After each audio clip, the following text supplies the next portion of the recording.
Depuis plusieurs semaines, on assiste à un véritable acharnement contre le respect de la personne humaine.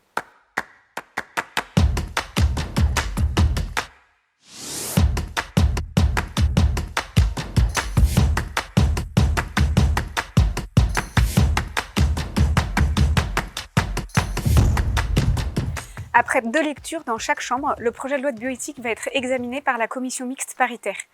Une commission composée de 7 sénateurs et 7 députés qui vont tenter de trouver un accord sur le texte. Mais étant donné le bras de fer entre l'Assemblée nationale et le Sénat, il est tout à fait possible que la commission échoue.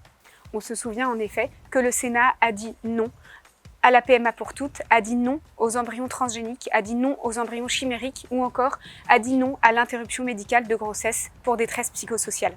Il est donc tout à fait possible que la navette parlementaire reprenne. On n'a donc pas fini d'entendre parler du projet de loi de bioéthique. Mais si les sénateurs tenteront de sauver encore quelques bribes éthiques de ce texte, la deuxième lecture au Sénat a été un mauvais signal. Un mauvais signal sur l'état de conscience de la vie humaine. Le débat sur la recherche sur l'embryon a été balayé en quelques minutes et le débat sur l'interruption médicale de grossesse pour détresse psychosociale, l'avortement tardif d'un enfant jusqu'à la veille de sa naissance, a été totalement édulcoré. L'enfant à naître n'a jamais été évoqué. C'est un très mauvais signal que l'on perçoit aussi avec les offensives législatives parallèles au respect de la vie.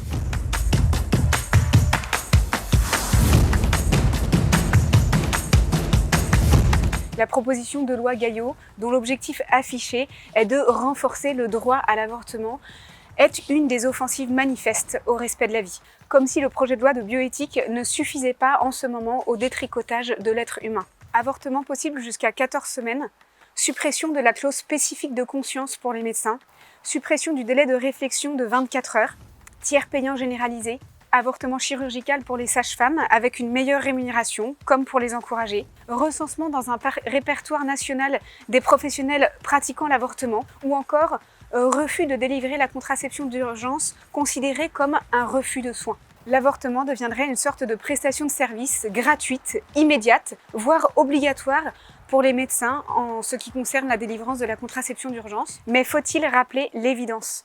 L'avortement n'est pas et ne sera jamais un soin.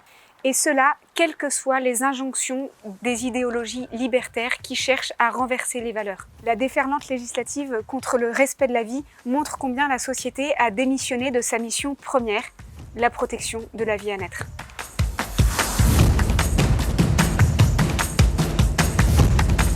Depuis plusieurs semaines, on assiste à un véritable acharnement contre le respect de la personne humaine.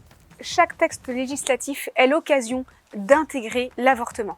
L'avortement tardif a été intégré dans le projet de loi de bioéthique. Le projet de loi de financement de la sécurité sociale pour 2021 a intégré le tiers payant généralisé et initié l'avortement chirurgical pour les sages-femmes. L'examen de la proposition de loi Gaillot a été précipité avec la complicité des socialistes qui l'ont intégré dans leur niche parlementaire. C'est aussi le projet de loi contre le séparatisme qui prévoit une sanction fiscale supplémentaire aux associations qui seraient condamnées pour délit d'entrave.